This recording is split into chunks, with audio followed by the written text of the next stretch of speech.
The spring sun hung high over Pine Ridge Valley, casting gold across the mirror surface of the lake. Marcus Chen sat in his weathered wooden boat fishing line, trailing into water so clear he could see the rocky bottom 15 feet down. On the dock, his 9-year-old son Liam lay on his stomach, flipping through a book about airplanes, his glasses sliding down his nose as he squinted at the diagrams. Pine trees framed the valley like cathedral walls. Birds called from branches thick with new growth. The world felt small and safe, the kind of peace Marcus had spent 6 years building, one quiet day at a time. Then the sky tore open with a mechanical shriek. Marcus's head snapped up. A private jet tilted at a sickening angle against the blue expanse, black smoke pouring from its right engine like a wound bleeding into the atmosphere. The aircraft was close, too close, dropping fast with that awful sound of metal screaming against physics it could no longer obey. It hit the water 200 yards away. The impact sent a geyser 30 feet high, white foam and spray catching the sunlight before collapsing back into chaos. The fuselage split as it went under one wing, shearing off and skipping across the surface like a stone before sinking. Waves rolled outward in concentric rings, rocking Marcus's boat violently enough that he had to grab the gunwale to keep from pitching overboard. Liam scrambled to his feet on the dock, his book tumbling into the water unnoticed. Marcus didn't think, couldn't think. His body moved before his mind caught up, diving into the lake with his shoes still on his flannel shirt, ballooning with trapped air as he kicked deeper. The cold hit like a fist, June water still carrying the memory of mountain snow, but he pushed through it, arms cutting forward in strong strokes that ate up the distance. Jet fuel spread across the surface in an iridescent slick, the smell sharp and chemical burning his nostrils as he broke through to gasp for air. The fuselage was already half submerged, nose tilted down at 45 degrees, cockpit sinking fast.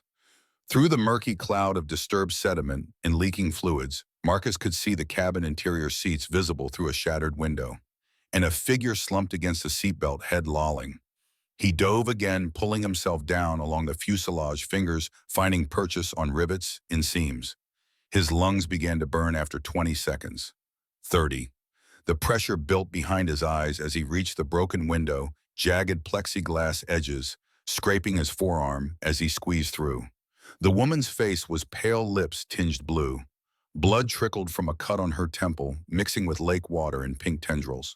Her seatbelt held her pinned as the aircraft sank, and Marcus's fingers fumbled with the release mechanism, precious seconds ticking away as his vision started to narrow at the edges. The buckle gave. He grabbed her under the arms and kicked backward, pulling them both through the window.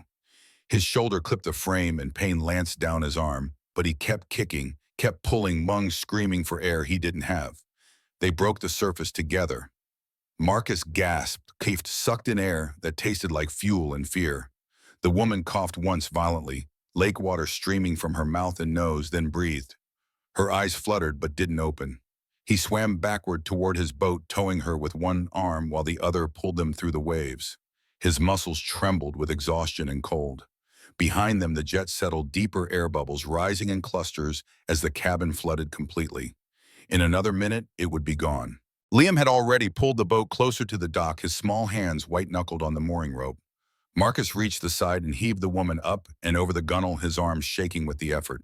She sprawled across the bottom of the boat, still breathing, but unconscious. He hauled himself in after her, water streaming from his clothes, and grabbed the oars.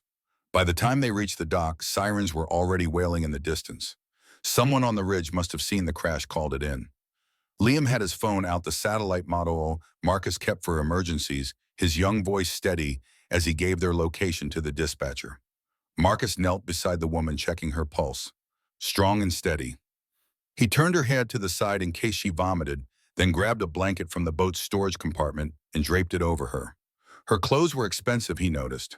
Tailored slacks, a silk blouse now ruined by lake water, and aviation fuel. Gold watch on her wrist, the kind that cost more than his truck. Her eyes opened, green he noticed and sharp despite the trauma. She looked at him without speaking for a long moment, as if cataloging his face, committing it to memory. The words came out weak, barely audible over the approaching sirens. "You saved me." Marcus didn't know what to say to that, so he said nothing. Just kept pressure on the cut above her eyebrow with the edge of the blanket until the paramedics arrived. The scene that followed happened in fragments. Coast Guard helicopters circling overhead, rotor wash flattening the water. Emergency responders in neon vests swarming the dock. Someone wrapped a shock blanket around Marcus's shoulders. Someone else tried to interview him, asking questions he answered in monosyllables while watching the divers prepare to go down after the wreckage. A deputy sheriff badge glinting on his chest wanted a statement. Marcus gave him the basics: time of crash, approximate location, what he'd seen. The deputy wrote it all down in a small notebook, pages fluttering in the breeze. "You're Marcus Chen. You live here?" "Yes." "Hell of a thing you did. That woman's lucky you were out on the water." Marcus shrugged, the blanket sliding off one shoulder. Luck had nothing to do with it. Or maybe it had everything to do with it, depending on how you measured these things. One of the paramedics approached a middle-aged woman with kind eyes and efficient hands. "Sir, I need to check you out. You were in cold water for several minutes." "I'm fine. Protocol, just a quick exam."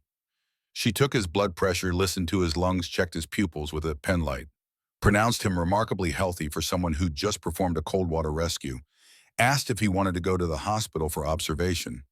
He declined. Through all of it, Liam stood close, his hand finding Marcus's whenever the crowd shifted and threatened to separate them. The boy hadn't cried, hadn't panicked, but his face carried a tightness around the eyes that Marcus recognized as suppressed fear. When the paramedics loaded the woman into an ambulance, she looked back at Marcus through the open doors. Her gaze held his for 3 seconds, 4, then the doors closed and the vehicle pulled away, lights flashing, but no siren. The deputy approached again as the crowd began to disperse. "We'll need you to come down to the station tomorrow, give a full statement. Just routine." "Sure. And listen, the media's going to hear about this. Local hero saves crash victim, that kind of thing. You might want to prepare yourself for some attention." Marcus's jaw tightened imperceptibly. "I'd rather not be named." The deputy's eyebrows rose. "Might be hard to avoid. This is a big story. National news, probably." "I pulled someone from the water." "That's not news." "When that someone's a billionaire CEO, it is." The words hit Marcus like a physical blow. He kept his face neutral through sheer force of will, but inside ice spread through his chest. "Who was she?" The deputy consulted his notes. "Catherine Sterling, CEO of Sterling Aerospace Industries." "You know the aircraft company? Ironic, right? Plane manufacturer's boss survives a plane crash."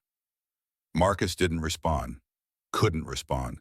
The name rang in his skull like a struck bell, reverberating through 6 years of carefully constructed distance.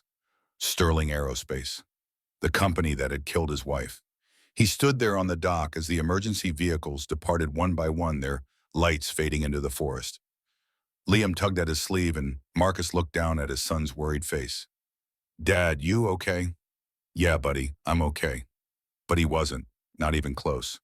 They walked back to the cabin in silence, Marcus's wet shoes squelching with each step.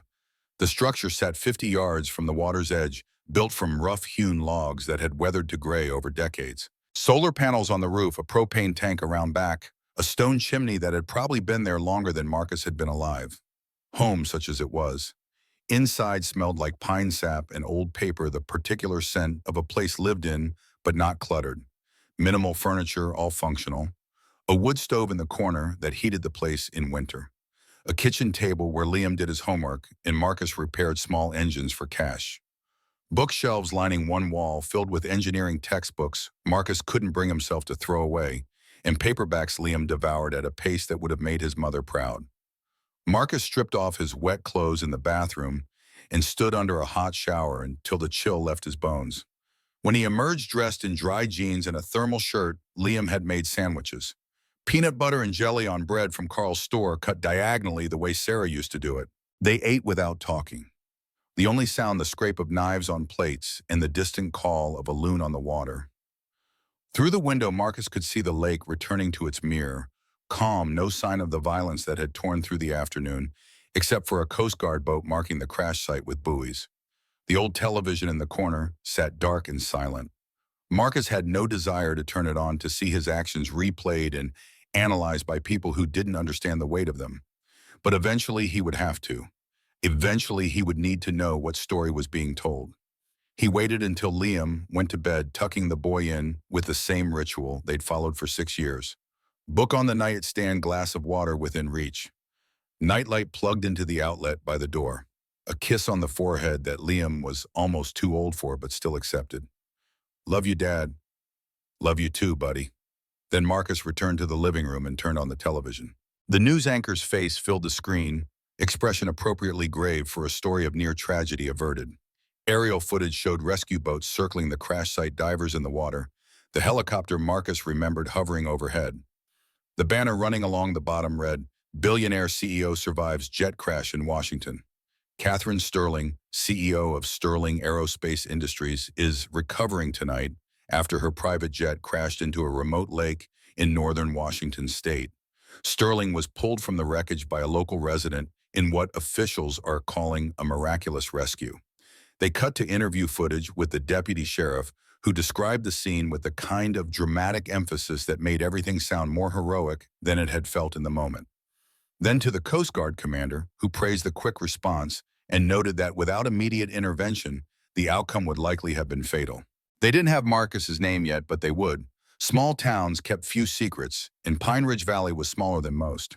He turned off the television before the reporter could say anything else and sat in the darkness listening to the cabin creak and settle around him.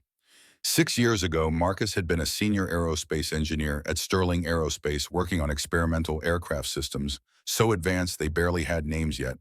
Cutting-edge hydraulics, fly-by-wire controls, materials that could withstand stresses no conventional alloy could handle. He'd loved the work, loved the precision of it, the way metal and math and motion came together to defy gravity in ways that felt almost like magic. But he'd also seen something no one else wanted to see. A flaw. The F-770 hydraulic control system designed for the next generation of business jets failed under specific stress conditions. High altitude combined with sustained pressure loads, the kind you'd encounter in severe turbulence or aggressive maneuvering. The failure rate in his simulations hit 73%. Unacceptable. Catastrophic. Marcus had written reports, sent emails, flagged it in meetings. His supervisor, Dave Morrison, had smiled and told him not to worry. The higher-ups would handle it, he added. They had protocols for this kind of thing. Quality assurance would catch it. They hadn't. Marcus escalated, sent documentation to the engineering director, to the VP of operations, finally in desperation to the chief operating officer, a man named Richard Sterling, who'd been with the company for 30 years and had a reputation for being tough, but fair. Richard had called Marcus into his office. Top-floor corner windows overlooking Puget Sound furniture that cost more than most people's cars. He'd sat behind his desk, 63 years old, and radiating the kind of authority that came from decades of unchallenged decisions, and told Marcus exactly what would happen if he continued to make noise about the F-770 system. Do you know how much a recall would cost Mr. Chen? $2.3 billion. That's billion with a B. Do you have $2.3 billion? No, sir. Then I suggest you trust that the people making these decisions understand the bigger picture better than you do. You're a talented engineer, but you're not seeing the full scope. We have entire departments dedicated to risk assessment. They've reviewed your concerns. The system is within acceptable parameters. The simulation data says otherwise. Simulations aren't reality. In the real world, aircraft encounter variables your computer models can't account for. The F-770 will perform as designed.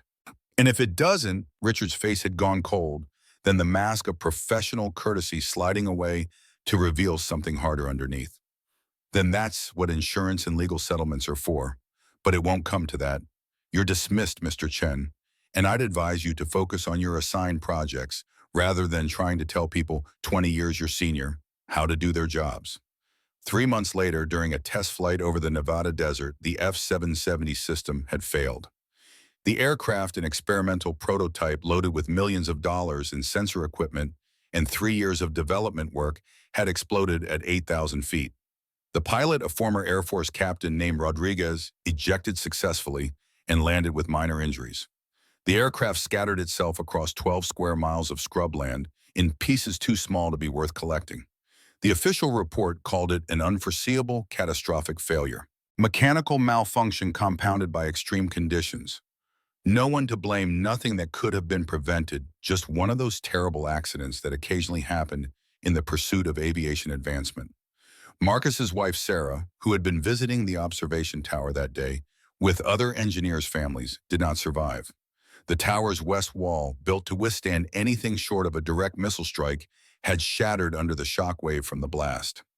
Sarah had been standing right there holding 3-year-old Liam's hand pointing at the sky, where the aircraft traced its arc through the desert air, showing their son the future his father was helping to build.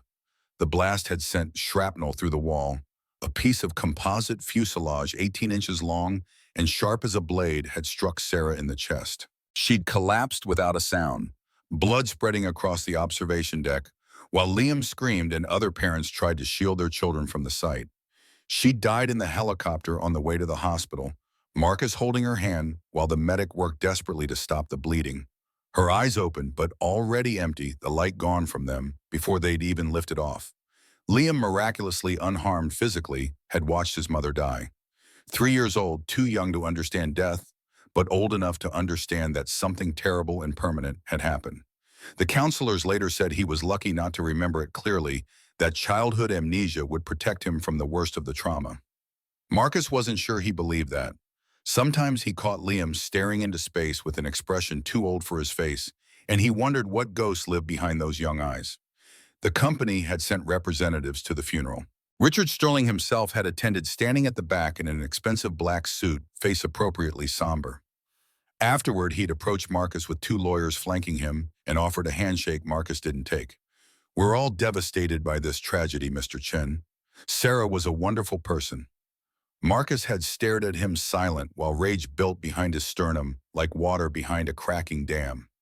"We'd like to offer you a settlement, $500,000. It's not nearly enough, I know, but we want to help however we can. There's also a non-disclosure agreement, standard procedure in these cases. It protects both parties from any misunderstandings about liability." That word, liability. As if Sarah's death were a line item in a ledger, a risk to be calculated and mitigated. Marcus had quit the next day.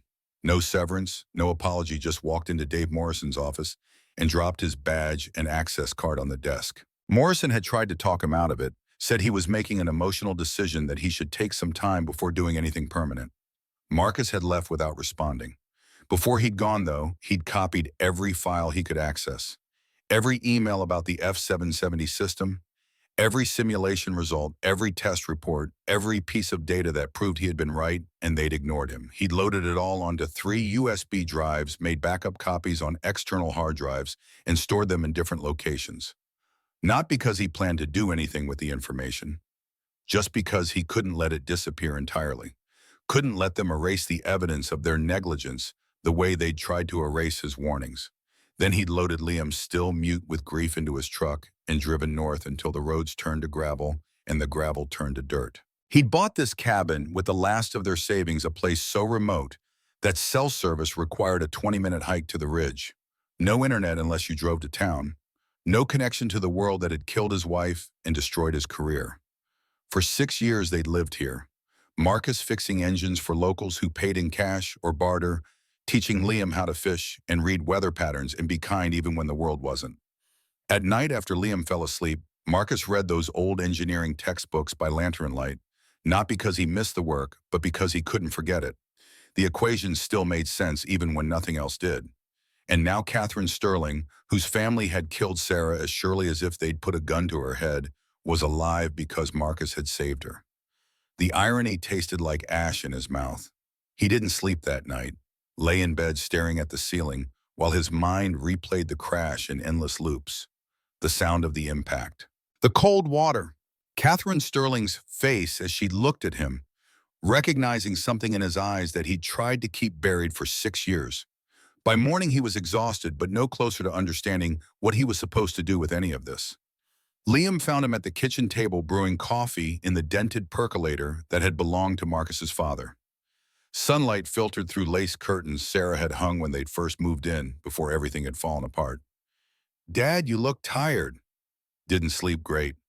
Because of yesterday, Marcus poured coffee into a chipped mug, the bitter smell cutting through his mental fog. "Yeah. Are you going to be on TV?" I hope not. But hope was a luxury Marcus had learned not to indulge in. The sound of engines reached them around 10 in the morning. Not the familiar rattle of Carl's pickup or the whine of Ray's tow truck, but something deeper, smoother, more powerful.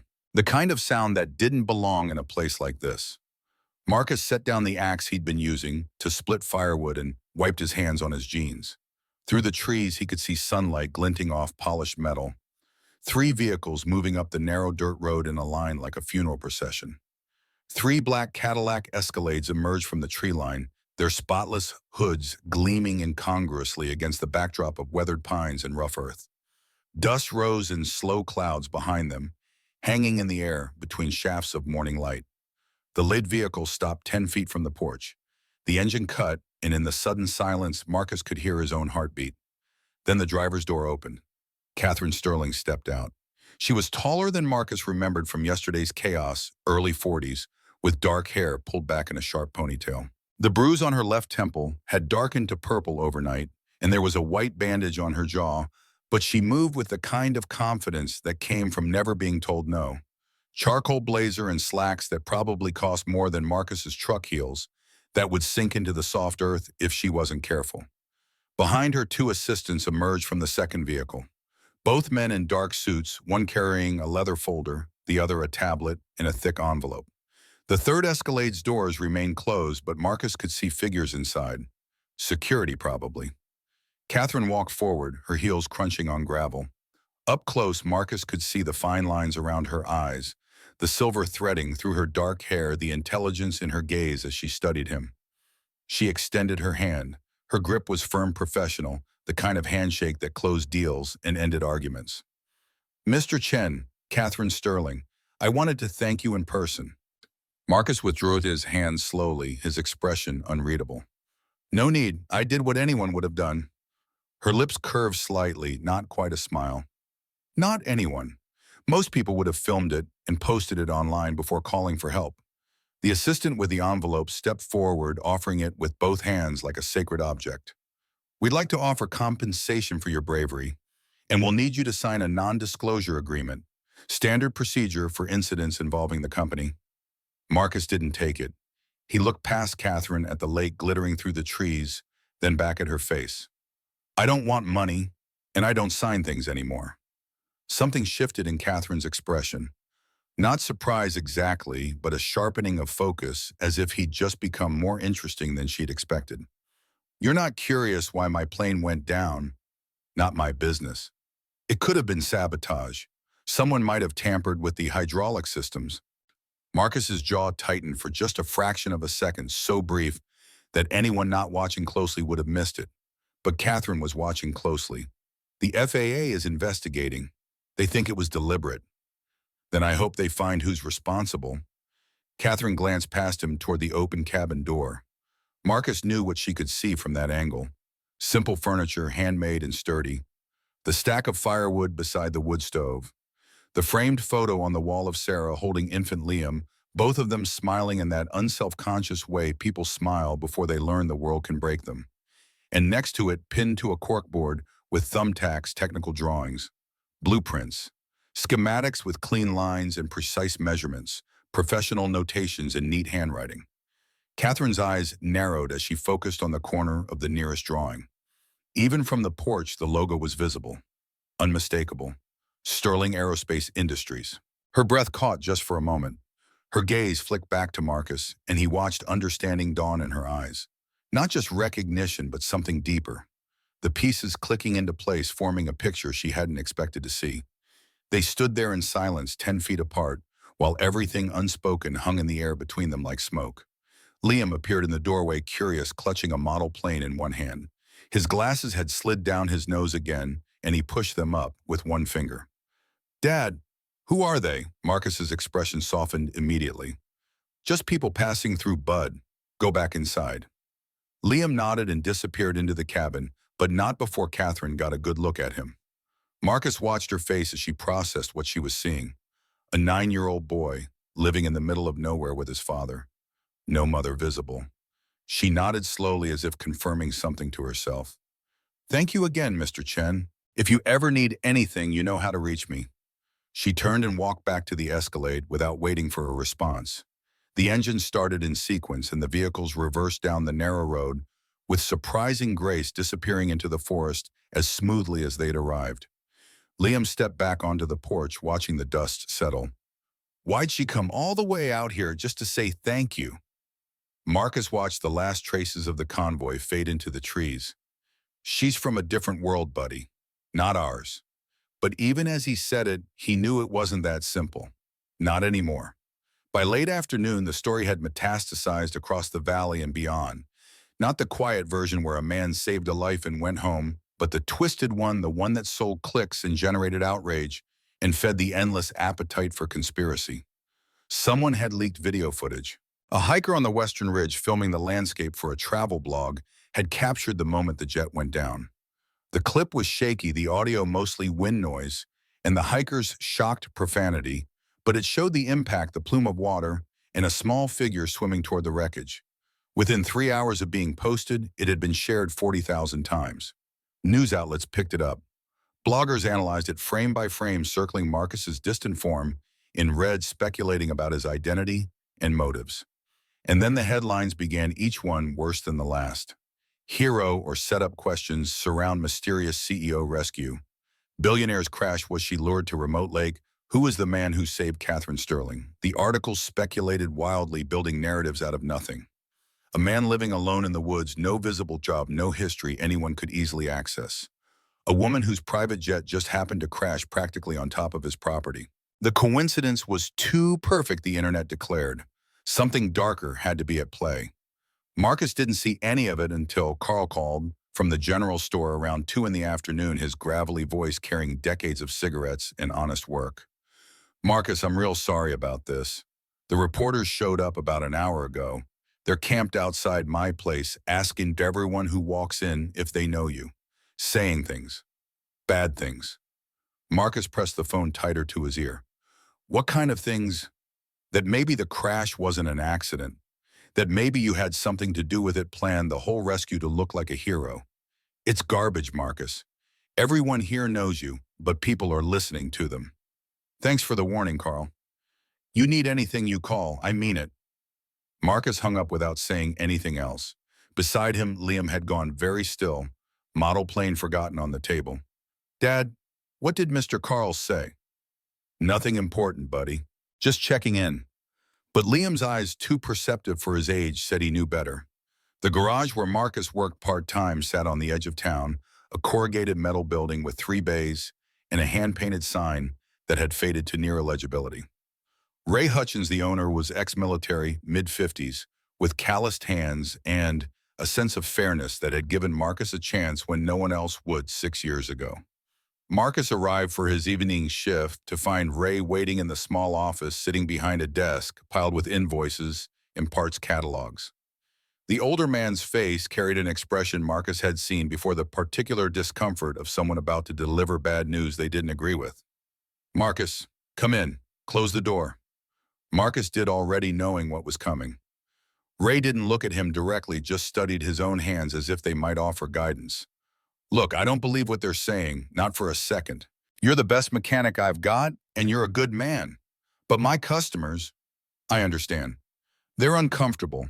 Mrs. Peterson said she didn't want you working on her Subaru, and Tom Vickers, he called this morning, said he'd take his business elsewhere if I kept you on.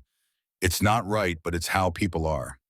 You want me to take some time off, just until this blows over. Week or 2, maybe. Once they catch whoever actually caused that crash, once the news moves on to the next thing, people will forget. You know how it is. Marcus stood, picked up his toolbox from where he'd set it by the door. His hands were steady, his face carefully neutral. Sure, Ray, I appreciate you telling me straight. Marcus, I'm sorry, I really am. Don't be, you've got a business to run.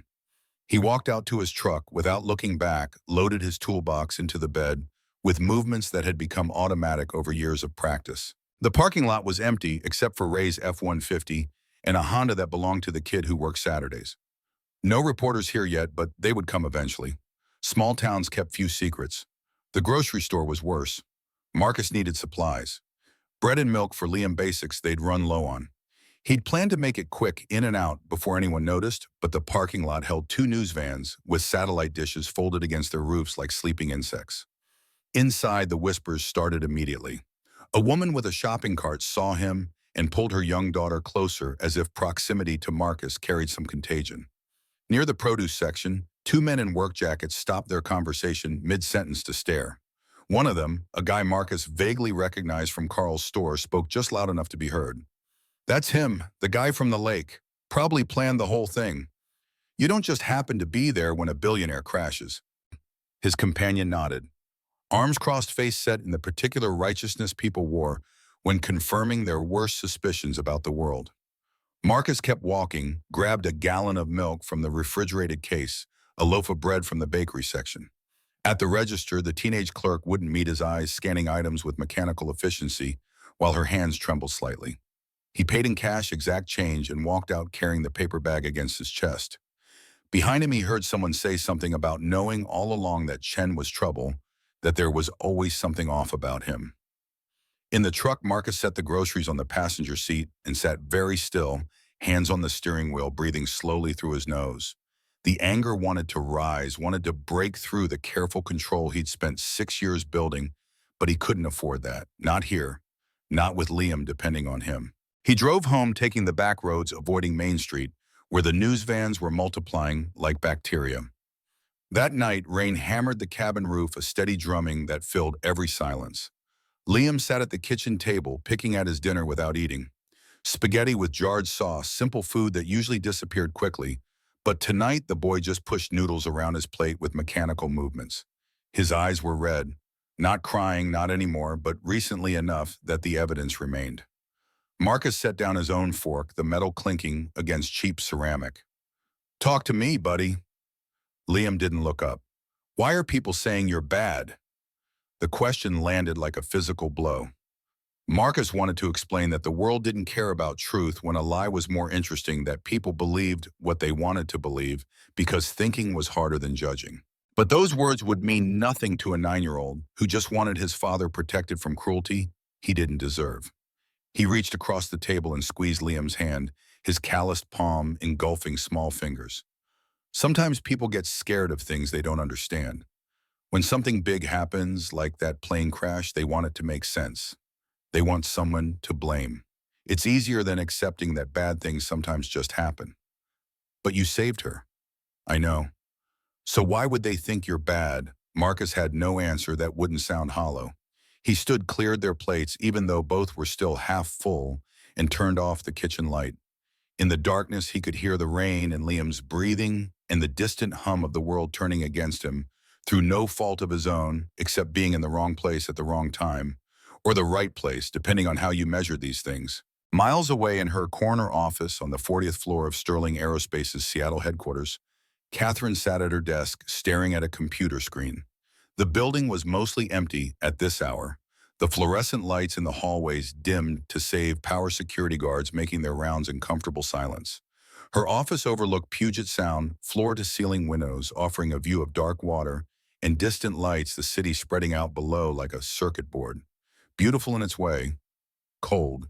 She'd been sitting here for 3 hours digging through files she should have examined years ago. The employee database had loaded slowly, as if reluctant to reveal its secrets, and when she typed Marcus Chen into the search bar, the results had taken a full minute to appear. Employment terminated following incident review. Ineligible for rehire. Standard corporate language, meaningless on the surface, but Catherine had learned to read between lines. She clicked, deeper, accessing personnel records that technically required authorization she no longer bothered seeking. CEO privileges used for the first time to investigate her own company's sins. The technical memo opened in a new window. 7 pages dense with engineering specifications and test data. Marcus Chen's name appeared on every page, his employee ID number stamped in the header. The subject line read, "Critical Safety Concern, F770 Hydraulic System." She read it twice, her coffee going cold beside the keyboard. He'd warned them, not just warned, but documented everything with the kind of precision that came from someone who understood that lives depended on getting it right. Failure rates under sustained pressure loads. Stress test results showing catastrophic breakdown at altitude. Recommendations for immediate grounding, pending system redesign. The email chain started small. Marcus to his supervisor, Dave Morrison. A polite but urgent message flagging the problem and requesting escalation. Morrison's response came 2 days later, generic and dismissive. Your concerns are noted. Continue with scheduled production. Marcus tried again, and again, each email more urgent, the technical language giving way to something rawer. People will die if we put this system in service. We need to recall the units already certified. This isn't about cost, it's about basic safety. The responses grew shorter, colder. We'll look into it. Your concerns are being reviewed. Please focus on your assigned projects. Then Marcus had bypassed the chain of command entirely and sent documentation directly to the executive team. Catherine found that email dated 6 years and 4 months ago, addressed to 5 people including the chief operating officer. Her uncle, Richard Sterling. She opened his response sent from his personal account 3 days after Marcus's email. One paragraph forwarded to the legal department in the VP of Operations. Minor technical issue flagged by junior engineer. Cost of full recall estimated at $2.3 billion. Recommend internal review only. Do not escalate to board or external regulators. Continue production on schedule. Any further communication from Chen to be redirected through legal. Catherine's hands had started shaking. She set them flat on the desk, forced herself to keep reading. The incident report was buried 3 folders deep, marked confidential, dated 3 months after Richard's email. Test flight over Nevada. Aircraft designation, X770. Catastrophic hydraulic failure at 8,000 feet. Pilot ejected successfully. Aircraft total loss, 1 civilian fatality. She clicked the attached file even though some part of her already knew what she would find. The name appeared in Arial size 12 black text against white background, as if the bureaucratic font could somehow soften the reality of what it represented. Sarah Chen, wife of Marcus Chen Sterling, aerospace employee, survived by husband and 1 minor child. Catherine closed her eyes, but the words remained burned against her eyelids. She'd been 36 when this happened, newly promoted to Senior VP of Acquisitions, focused on expanding the company's market share into Asia. She remembered the Nevada test flight, remembered the somber company-wide email about the tragic accident, the moment of silence held at the next board meeting. No one had mentioned Marcus Chen's warnings. No one had suggested the crash might have been preventable. The narrative presented to the board and the media had been simple, clean, blameless, unforeseeable mechanical failure compounded by extreme conditions. These things happen in aerospace development.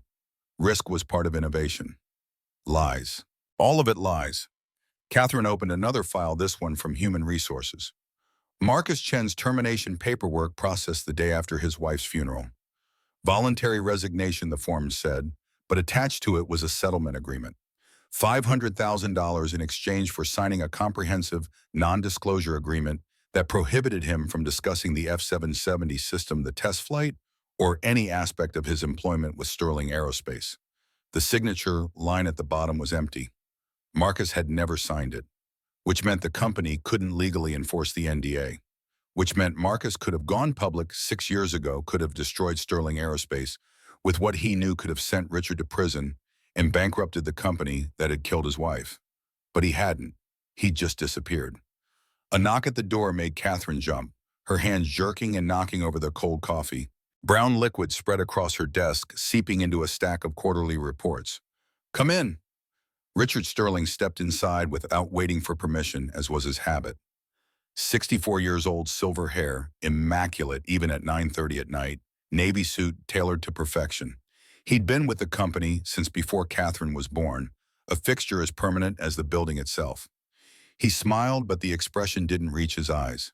It never did when he looked at her anymore, not since she'd taken the CEO position that he'd expected to inherit. "Working late again, Catherine. You'll burn yourself out." She forced herself to smile back, clicking the screen dark before he could see what she'd been reading. "Just catching up. The crash investigation is consuming more time than I expected." Richard walked to the window, hands in his pockets, his reflection ghostly against the glass and the city lights beyond. "I heard about your visit to Pine Ridge Valley, to see the man who pulled you out. I wanted to thank him in person. It seemed like the right thing to do." "Of course." Richard's tone was smooth practice, the voice of someone who'd spent decades in boardrooms, us learning to say one thing while meaning another. But you should be careful. The media is making this complicated. That man Chen, he's become something of a focal point for conspiracy theories. Catherine's jaw tightened, but she kept her voice neutral. He saved my life. He didn't do anything wrong. Richard turned from the window, and for just a moment, his mask slipped. Something cold flickered in his eyes, calculation mixed with something that might have been concern or might have been threat. Perception matters, Catherine. You know that better than anyone. A CEO rescued by a mysterious stranger living in the wilderness? It's the kind of story that takes on a life of its own. We need to control the narrative before it controls us. What are you suggesting? Distance. Let the investigators do their work. If Chen had nothing to do with the crash, that will come out. But until then, association with him reflects poorly on the company. On you. Catherine stood gathering the coffee-stained reports into a stack that didn't need straightening. I'll keep that in mind. Richard studied her for a long moment, and Catherine had the uncomfortable feeling of being assessed by someone who'd known her since childhood, who could read her tells better than she could hide them. You're not digging into old files, are you? Personnel records, incident reports, that kind of thing? The question landed with deceptive casualness, but Catherine's heart kicked against her ribs. She kept her face perfectly neutral, or a skill learned from years of negotiation and corporate politics. Why would I do that? Richard smiled again, warmer this time, almost paternal. No reason. Just don't want you wasting time on ghosts when we have real problems to deal with. The FAA investigation is going to be invasive enough without us creating additional complications. He moved toward the door, then paused with his hand on the brushed steel handle. Get some rest, Catherine. You've been through trauma. You need to take care of yourself. Then he was gone, his footsteps fading down the corridor, leaving Catherine alone with her racing thoughts and the evidence of corporate murder glowing on her darkened screen. She waited 5 minutes, counting seconds in her head, making sure he wouldn't return. Then she reopened the files, copied everything to an encrypted cloud drive, downloaded it to a thumb drive that she slipped into her purse, and deleted her browsing history with the kind of thoroughness that suggested this wasn't her first time covering digital tracks. Before she left, she printed the most damning documents. Marcus's emails, Richard's memo. The incident report with Sarah Chen's name. The settlement agreement Marcus had refused to sign. Page after page emerging from the laser printer with mechanical precision, each one another nail in the coffin of everything her family had built. She slid the papers into her bag and walked out into the Seattle rain, her mind already working through next steps, contingencies, the careful calculation of how much truth the company could survive. The call came at 9:43 that night, Marcus's phone buzzing against the kitchen counter, where he'd left it while reading Liam a bedtime story. He almost didn't answer, but something made him pick it up. The screen showed an unfamiliar number, Seattle area code. Mr. Chen, this is Catherine Sterling. Marcus's grip tightened on the phone, his free hand unconsciously balling into a fist. How did you get this number? I have resources. Her voice was calm, professional, the tone of someone used to being obeyed. I need to see you tonight. It's important. I don't think that's a good idea. The press is already saying things, and if they find out you came back... Your son, then, Catherine interrupted, and something in her voice made Marcus's blood run cold. Liam, he has asthma, doesn't he? What are you talking about? A crash came from Liam's room, followed by a sound Marcus had learned to recognize with the terrible clarity of repetition. Wheezing, desperate labored breathing, the particular gasp of airways constricting oxygen, not reaching lungs fast enough. Marcus dropped the phone and ran. Liam was sitting up in bed, both hands clutching his chest, his face pale and slick with sweat. Each breath came in short, shallow rasps, his mouth open and working like a fish pulled from water. His lips had started to turn blue at the edges. Marcus lunged for the nightstand, grabbed the rescue inhaler, shook it, pressed it to Liam's lips. Nothing. Empty. His mind went blank with panic for 2 seconds, 3, then training took over. The backup inhaler in the bathroom cabinet. He sprinted across the hall, yanked open the medicine cabinet hard enough that bottles tumbled into the sink. The backup inhaler wasn't there. He tore through the cabinet, throwing aside bandages and bottles of aspirin and everything else that wasn't what he needed. Nothing. It was gone, misplaced, or used, or somehow just not where it should be. And behind him, Liam's breathing was getting shallower. Weaker, the sound of someone drowning in open air. Marcus ran back to Liam's room, scooped the boy up in his arms. Liam's body was light, too light, all fragile bones and trembling limbs. His head lolled against Marcus's shoulder, each breath a desperate wheeze. "Stay with me, buddy. Stay with me." He ran for the front door, Liam's weight barely registering against the adrenaline flooding his system. The hospital was 40 minutes away on these roads, longer at night, when you couldn't see the potholes and hairpin turns until you were on them. Too long, way too long. He burst through the door and nearly collided with blinding light. A black Cadillac Escalade sat in his driveway, engine running, headlights cutting through the darkness. Catherine Sterling stood beside the driver's seat, her phone still in her hand. "Get in, now." Marcus didn't think, didn't question, just ran to the SUV and climbed into the back seat, cradling Liam against his chest.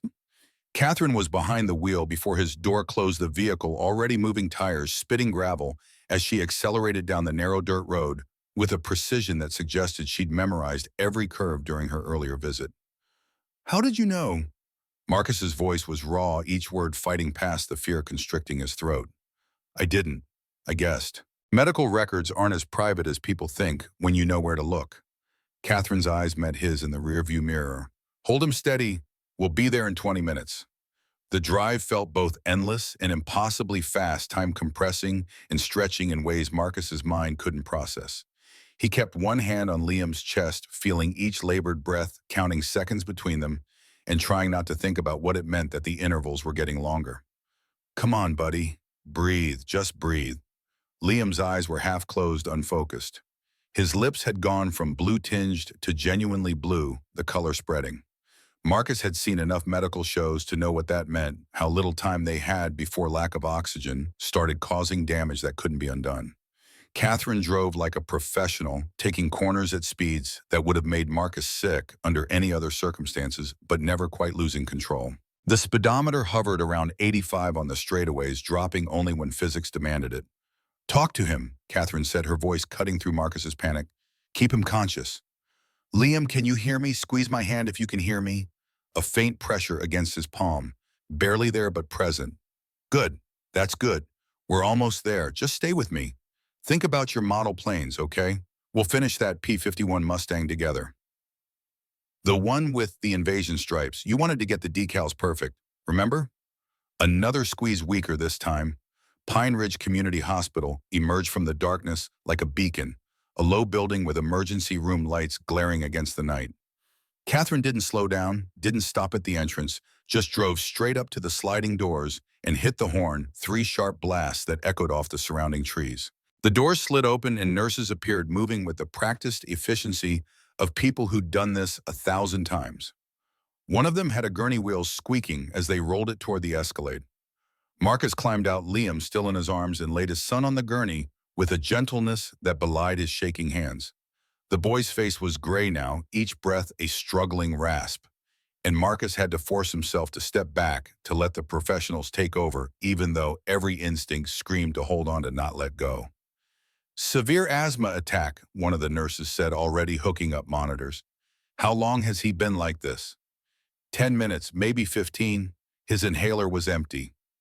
They wheeled Liam through the doors at a run, Marcus jogging alongside, one hand reaching out but not quite touching the gurney. Catherine followed at a distance, her expensive shoes clicking against the linoleum.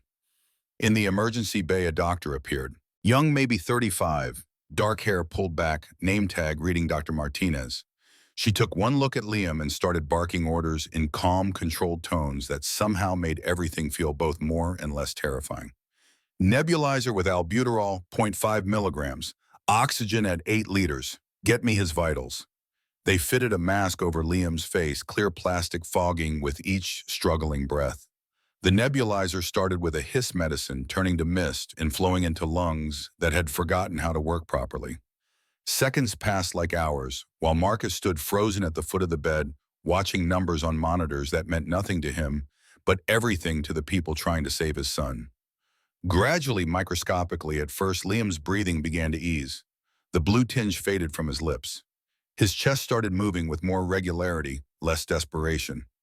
After what felt like an eternity, but was probably only 10 minutes, Dr. Martinez nodded once satisfied.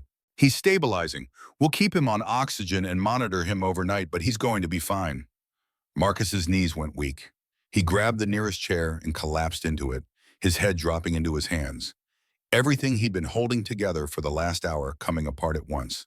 Catherine stood 10 feet away, soaked from the rain that had started during their drive, her tailored clothes wrinkled and her perfect composure fractured. She didn't say anything, just stayed there, a presence at the edge of Marcus's peripheral vision, while doctors and nurses moved around them with practiced efficiency. An hour passed, maybe two. Time had lost meaning.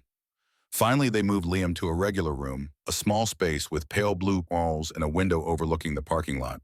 The boy was conscious now, groggy from the medication, but breathing steadily, oxygen cannula in his nose, feeding him the air his body had temporarily forgotten how to process. Marcus sat beside the bed holding Liam's hand, not trusting himself to speak. Catherine appeared in the doorway, hesitating as if unsure whether she was intruding. Marcus looked up and their eyes met across the small room. "Thank you." His voice was hoarse, scraped raw. "Without you, I couldn't have saved him." Catherine stepped inside, and for the first time since Marcus had met her, she looked uncertain, vulnerable in a way that had nothing to do with plane crashes or corporate power. "You're not alone in this," she said quietly. "Not anymore." Marcus reached into his jacket pocket, his movements slow and deliberate, and pulled out a small USB drive. Black plastic no bigger than his thumb, containing 6 years of carefully hoarded evidence. He held it out. "Everything I kept, the warnings I sent, the emails your company ignored, the proof of what happened 6 years ago when my wife died because people like your uncle chose profit over safety. It's all here." Catherine took it, her fingers closing around the cold metal, and Marcus saw understanding dawn in her face. Not just of what the drive contained, but of what it meant that he was giving it to her. "Why are you giving this to me?" "Because you're the only one who can do something with it. Because that crash yesterday wasn't an accident, and you know it. Because someone tried to kill you using the same system that killed my wife. And if we don't stop them, they'll keep killing until there's no one left to tell the truth." Catherine nodded slowly, the USB drive feeling impossibly heavy in her hand. "Then I will. I promise." She turned to leave, but Marcus's voice stopped her at the door. "Ms. Sterling, your uncle, Richard. He signed off on those systems. He knew they were dangerous, and he buried my reports and he killed Sarah. You need to know that before you go any further." Catherine's face went very still, but she didn't look surprised, just sad in the bone-deep way of someone confronting a truth they'd spent years avoiding. "I know, I've found the evidence tonight. That's why I called you. That's why I came."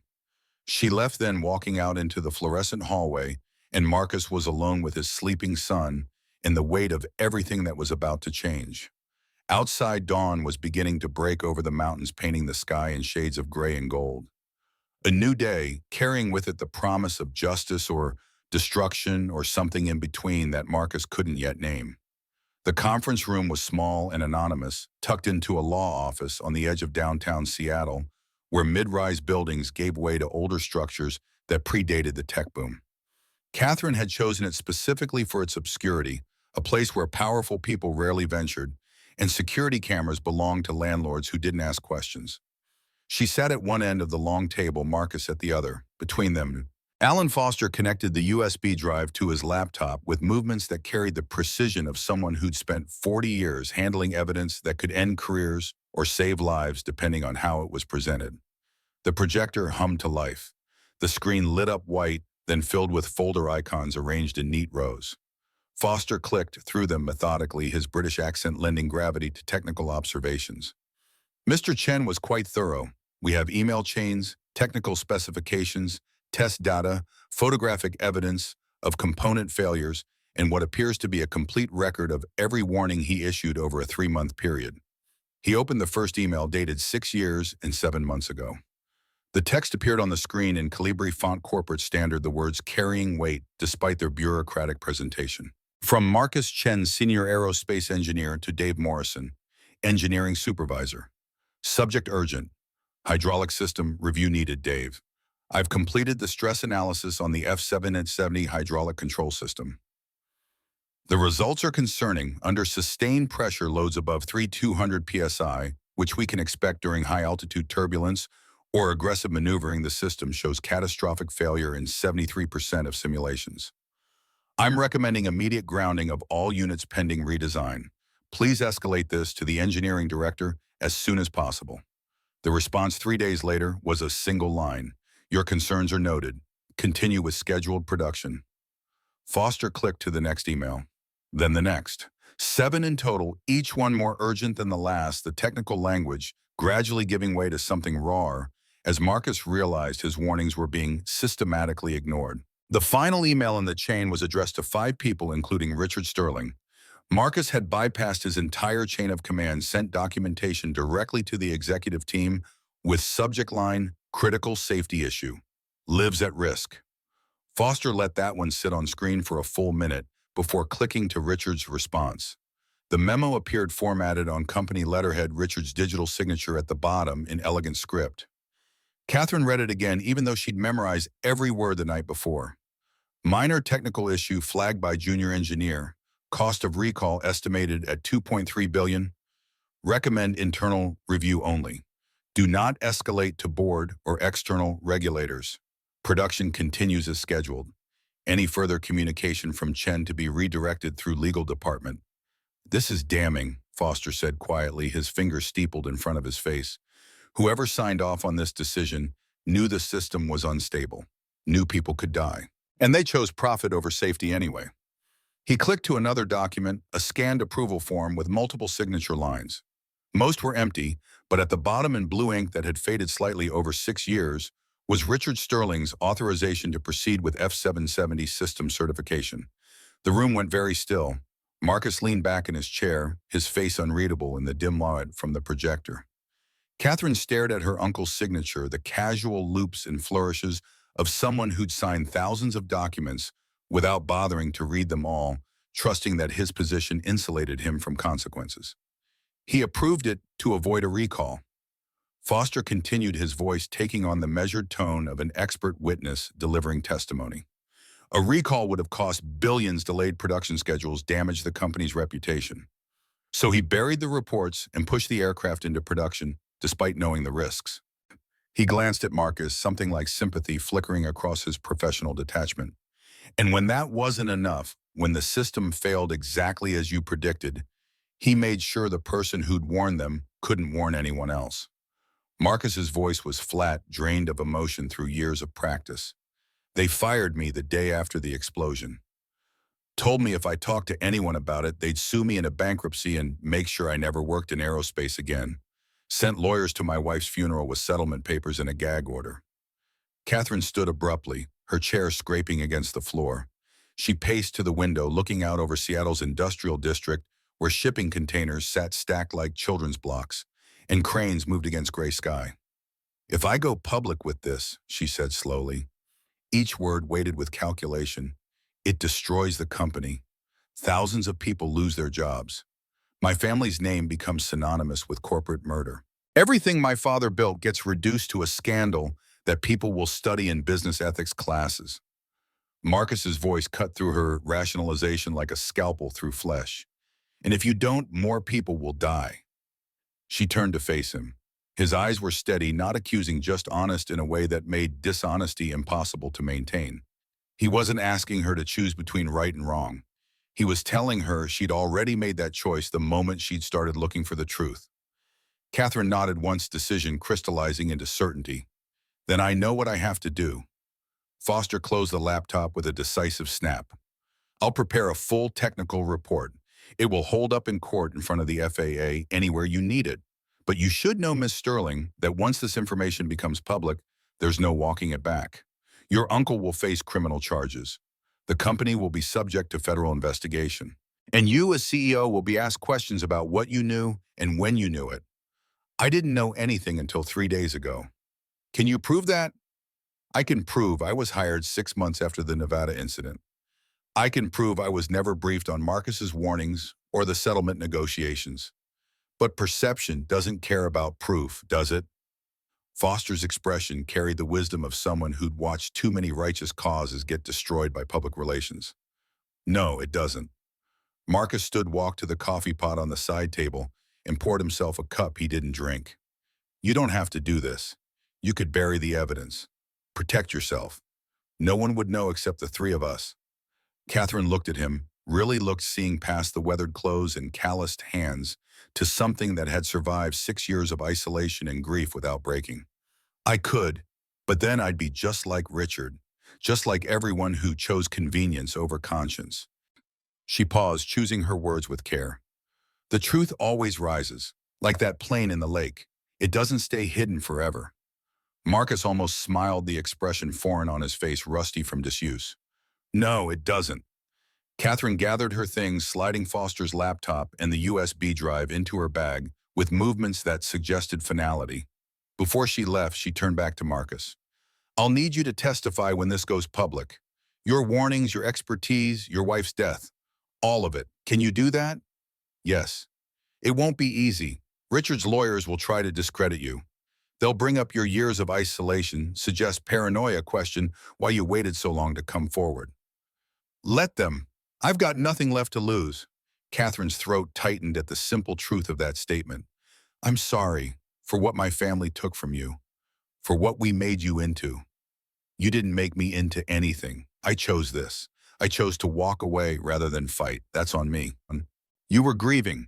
You had a 3-year-old son to protect. And now I have a 9-year-old son who needs to learn that some things are worth fighting for. Catherine nodded and left, walking out into Seattle rain that had started falling while they'd been inside fat drops that soaked through her coat in seconds. She got into her car, but didn't start the engine immediately, just sat there with water streaming down the windshield, obscuring the world beyond into vague shapes and colors. Her phone buzzed. A text from her assistant, Timothy, board meeting, scheduled for Thursday, 8 a.m. Richard insists on your presence. Of course he did. Richard had always been good at reading situations and sensing when control was slipping away. The meeting wasn't about business. It was about consolidation, about making sure Catherine understood where the real power lay. She typed back, confirmed, and then after a pause, cancel my afternoon appointments Thursday. All of them. The emergency board meeting was called for 8 in the morning on a Thursday that dawned clear and cold, the kind of Pacific Northwest winter day where sunlight felt like an accusation. The conference room on the 40th floor was already full when Catherine arrived, executives in tailored suits, arranged around the long table tablets, open coffee cups, steaming the whole performance of corporate power on full display. Richard sat at the head of the table, his position as COO giving him that privilege, despite Catherine technically outranking him. He looked rested, confident, silver hair, immaculate navy suit pressed to sharp creases. Around him sat the company's senior leadership, VP of Operations, Chief Financial Officer, Head of Legal, Director of Communications, faces Catherine had worked with for 6 years without ever really seeing them until now. She entered last, carrying a slim leather folder and her tablet. She didn't sit. Every eye in the room turned to her. The morning sun streamed through the windows, catching dust motes in diagonal beams, turning everything slightly surreal. Richard smiled, the expression warm and avuncular. Catherine, good. Let's keep this brief. We need to finalize our response strategy for the FAA investigation and address the media situation surrounding your accident. I agree. Catherine walked to the front of the room, connected her tablet to the wall-mounted display. We do need to address what happened. She pulled up the first document. The email appeared on the screen, magnified to fill the entire wall, Marcus Chen's name visible in the sender field. A murmur rippled through the room. Several board members exchanged glances. Richard's smile froze, not quite fading, but losing its warmth, becoming something harder underneath. Catherine, what is this? She didn't answer, just clicked to the next slide. A photograph of a cracked hydraulic component metal, fractured along stress lines, exactly where Marcus had predicted it would fail. Then another email, this one, Richard's own words thrown back at him. Bury this. We're not recalling 50 aircraft over a minor flaw. These are internal documents, Richard said, his voice still calm but carrying an edge, now steel showing through velvet. Confidential company property. Where did you get them? That doesn't matter. What matters is what they show. She clicked again. The scanned approval form appeared, Richard's signature prominent at the bottom. Then the incident report from the Nevada test flight, the words civilian fatality, standing out in bold letters, followed by a name that meant nothing to most people in the room, but everything to the story Catherine was telling. Sarah Chen, wife of Marcus Chen, survived by husband and one minor child. One of the board members stood abruptly, an older woman named Patricia Zhao, who'd been with the company since Catherine's father had founded it 30 years ago. She stared at the screen, face draining of color, then closed her tablet with a snap and walked out without saying a word. Another followed, then another. Within 2 minutes, half the room was empty. The remaining executives sat frozen, looking between Catherine and Richard, waiting to see which way the wind would blow before committing to a position. Richard slammed his hand on the table, the sound like a gunshot in the quiet room. "You're going to destroy this company. Everything we've built. Everything your father worked for."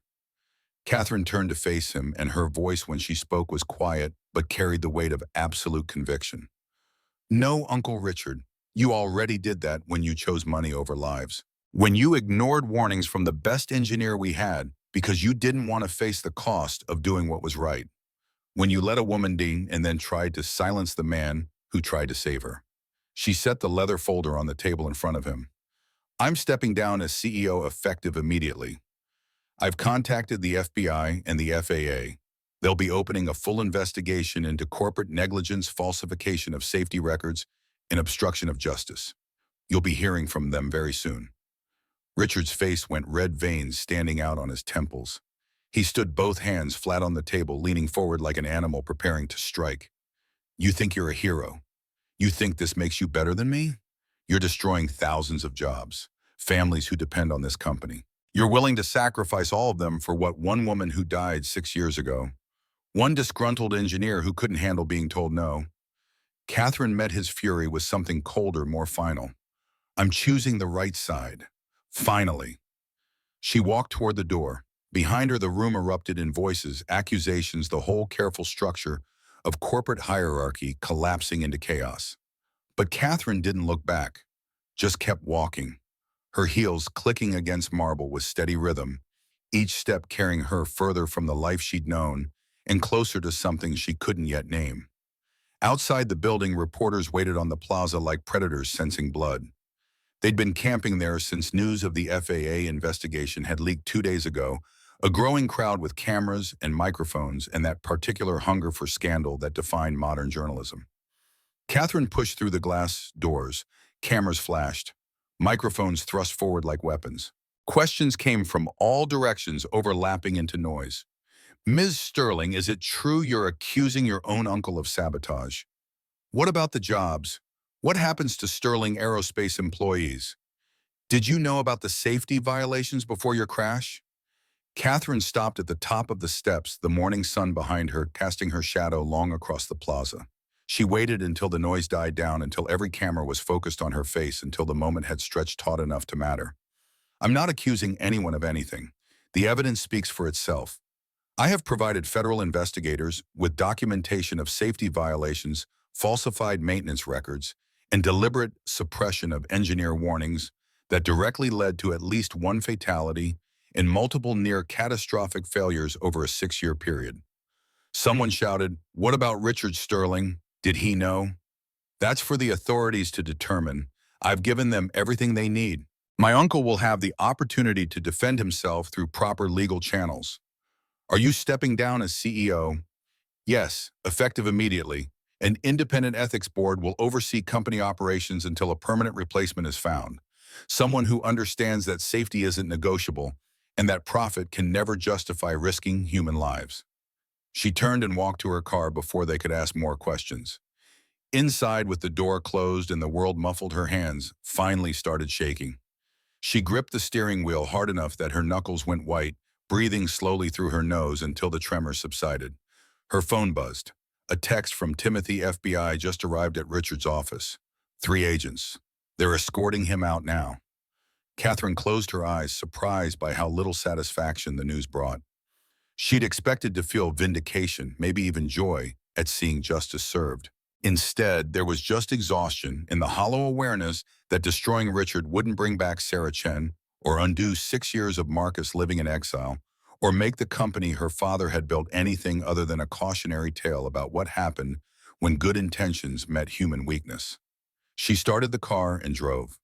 2 days later, Catherine made the trip back to Pine Ridge Valley. This time she came alone, no assistance or security, just a rental sedan and a bag of groceries she'd picked up at a store in Seattle. She parked beside Marcus's truck and knocked on the cabin door. Liam answered, his face lighting up with genuine pleasure that reminded Catherine how much children could forgive when given half a reason. "You came back," Catherine smiled, and it felt real for the first time in days. "I promised, didn't I?" Marcus appeared behind his son, surprise flickering across his features before settling into something more guarded.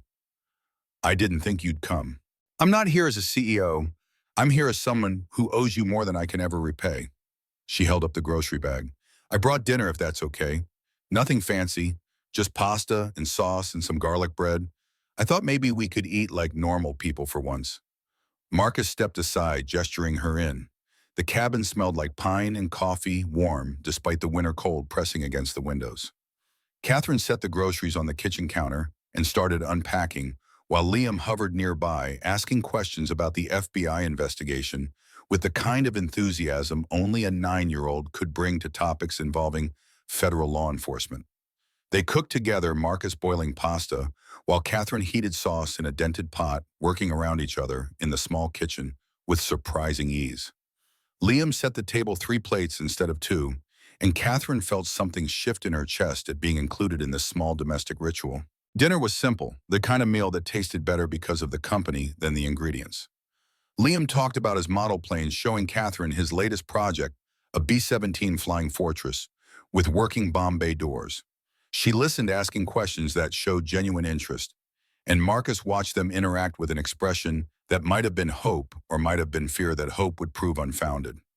After Liam went to bed, they sat on the porch with coffee mugs, warming their hands against the night chill. Stars filled the sky in quantities that never appeared over Seattle, the Milky Way, visible as a smear of light across infinite darkness. "Tell me about Sarah," Catherine said quietly. Marcus was silent for so long she thought he might not answer. Then, "She was a teacher, 2nd grade. She loved those kids more than anything except Liam. Used to come home with stories about them. Funny things they'd said or drawn, proud when they finally understood something she'd been trying to teach." "How did you meet?" "College. I was engineering, she was education. I was in the library at 2 in the morning working on a fluid dynamics problem. She walked by, saw my notes, and said, 'You write equations like they're poetry.'" He smiled slightly, the expression painful but genuine. "I married her a year later." "I'm sorry we took that from you." Marcus shook his head. "You didn't. Richard did. And the system that protects people like him. There's a difference." Catherine wrapped both hands around her mug, absorbing heat that couldn't reach the cold place in her chest. "My father started Sterling Aerospace because he believed in making aviation safer. He'd lost his own father in a plane crash when he was 12. Everything he built was supposed to honor that memory, make sure no other kid had to grow up without a parent because of preventable mechanical failure. What happened? He died when I was 28. Heart attack sudden before he could pass on whatever wisdom might have made me better at running the company he'd created. Richard stepped in, and I was grateful for it at the time. He'd been Dad's right hand for 20 years. I thought he shared the same values. But he didn't. No, he shared the same ambitions, but none of the principles. By the time I realized that he'd already embedded himself so deeply in the company culture that removing him would have meant tearing everything apart." She paused. "I told myself it was better to work within the system, change it gradually from inside. But that was cowardice dressed up as pragmatism. You're fixing it now. 6 years too late. Better than never."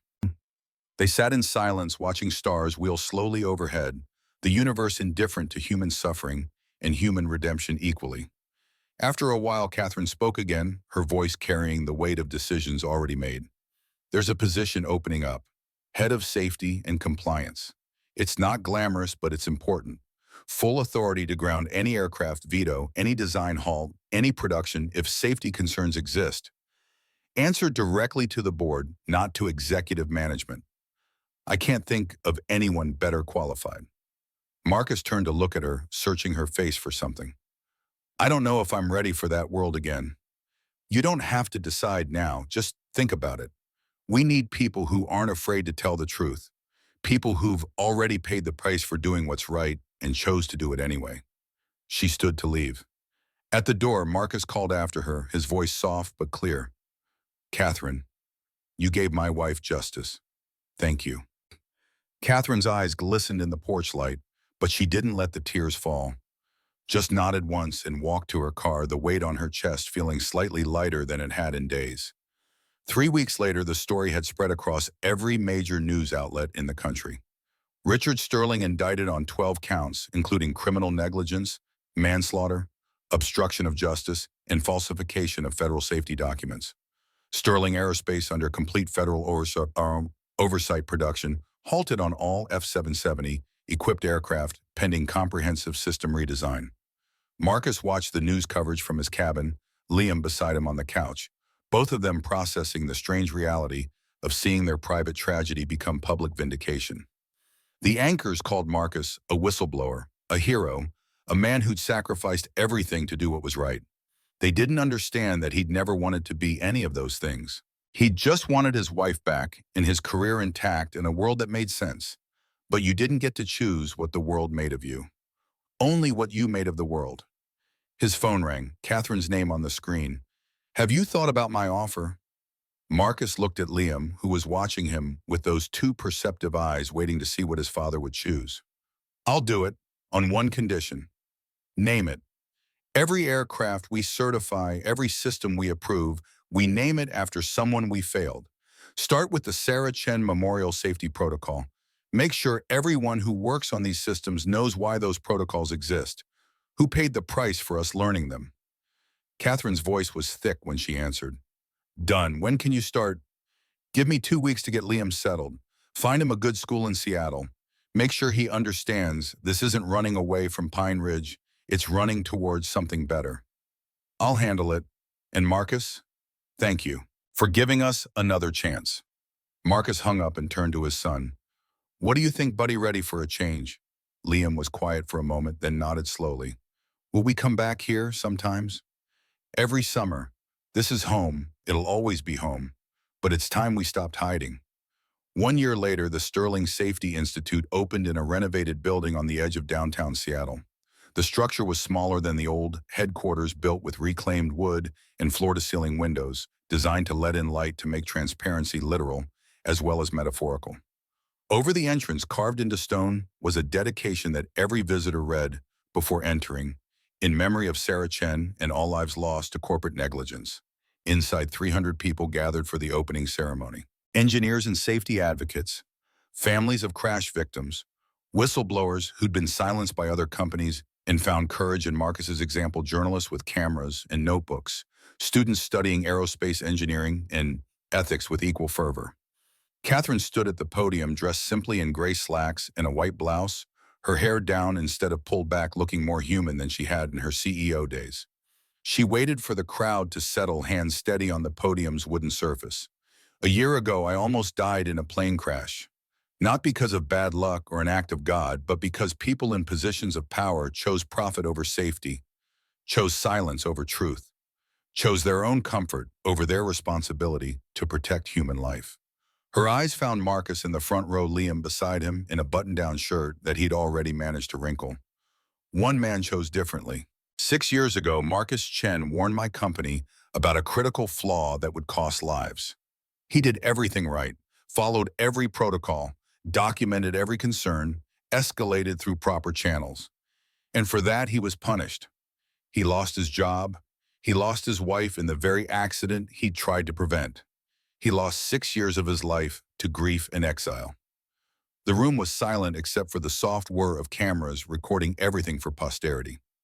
This institute exists because of people like Marcus, people who refuse to stay quiet when they see injustice, who believe that doing the right thing matters even when it costs them everything, who understand that safety isn't negotiable and that every life saved is worth any amount of profit sacrificed. She stepped down from the podium as applause filled the room. Marcus met her at the edge of the stage, and for a moment they just stood there, two people who'd been broken by the same system and chose to rebuild something better from the pieces. On the screen behind them, headlines scrolled, Richard Sterling, sentenced to 15 years federal prison. Sterling Aerospace announces complete safety overhaul. Chen's safety protocol, adopted as industry standard. The reception lasted 2 hours, Marcus talking to other engineers who'd been silenced, sharing stories and strategies, building networks that would make it harder for the next whistleblower to be ignored. Catherine moved through the crowd with grace learned from years of corporate events, but this time the performance felt real purposeful, as if she'd finally figured out what all that training was actually for. As the sun set over Seattle, they returned to Pine Ridge Valley together. Marcus, Catherine, and Liam in the rental sedan driving north until the roads turned familiar and the trees closed in like welcoming arms. They launched Marcus's old wooden boat, the one he'd been fishing from, when Catherine's plane had crashed into his world and changed everything. Liam carried a model plane he'd been working on for months, sleek and silver with perfect lines, every detail obsessively accurate. He set it carefully on the water's surface, and for a moment it just floated. Then the wind heated, and it began to glide forward, cutting through calm water with the grace of something built by someone who understood how things were supposed to work. Catherine stood at the shore, hands in her pockets, watching the plane move. I used to think power was about control, about being the one in charge, making decisions that affected thousands of people. And now, Marcus asked, now I think it's about letting go, about trusting other people to do what's right, even when you're not watching. Liam ran back from the water's edge, his shoes wet, his face flushed with happiness that came from creating something beautiful and watching it work exactly as intended. Marcus pulled him close, one arm around his son's shoulders. The three of them stood at the lake's edge as the sunset light turning golden, then amber reflecting off the water in shimmering waves that made everything look briefly perfect. The past wasn't erased. The pain wasn't gone. But the future felt possible in a way it hadn't for 6 years. Catherine spoke quietly, her voice almost lost in the evening breeze. Sometimes the most valuable thing isn't saving someone's life, it's being forgiven for the life your family took. Marcus looked at her, really looked, seeing past the corporate armor to the person underneath who'd chosen truth over comfort and paid her own price for that choice. You didn't need my forgiveness. You earned something better. You earned the right to sleep at night, knowing you did everything you could to make it right. She smiled, and this time it reached her eyes. That's more than I deserve. Maybe, but it's what you get anyway. The lake shimmered, the sky stretched wide and clear, and the light on the water looked like hope reflected and refracted and multiplied until it filled everything. Later, much later, Catherine had driven back to Seattle, and Liam had fallen asleep in his room, surrounded by model planes in various states of completion. Marcus stood on his porch with a cup of coffee and looked out over the valley that had been his sanctuary and his prison for 6 years. He thought about Sarah, who would never see Liam grow up, but whose death had somehow led to changes that would save other families from experiencing the same loss. He thought about Catherine, who'd chosen to destroy her own legacy rather than let it be built on lies. He thought about Richard sitting in a federal prison cell, finally facing consequences for decisions he'd made from positions of power and comfort. And he thought about himself no longer running, no longer hiding, choosing every day to show his son that some things were worth fighting for, even when the fight cost everything. The wind picked up, carrying the scent of pine and cold water, and Marcus closed his eyes and let it wash over him. Tomorrow he would drive to Seattle, to the office Catherine had set up for him in the Safety Institute, where his decisions would affect aircraft designs and safety protocols and the lives of people he'd never meet. It was terrifying and exhausting, and exactly what he needed. But tonight he was just a man on a porch in the mountains, drinking coffee and listening to his son breathe in the room nearby, alive and safe, and growing into someone who might change the world the way his mother would have wanted. The truth had risen, pulled from dark water, by someone brave enough to dive deep and hold their breath long enough to reach it. And now it would spread outward in ripples that touched lives Marcus would never know about, saving people who would never realize how close they'd come to disaster. That was enough. It had to be enough. Inside, Liam stirred in his sleep, murmuring something about planes and clouds and flying. Marcus smiled and finished his coffee and went inside to check on his son one more time before bed, the way he'd done every night for 6 years and would do for as many more as he was given. The cabin settled around them warm despite winter pressing close, and somewhere out on the lake, water lapped against the shore in steady rhythm, ancient and patient and eternal as the truth itself.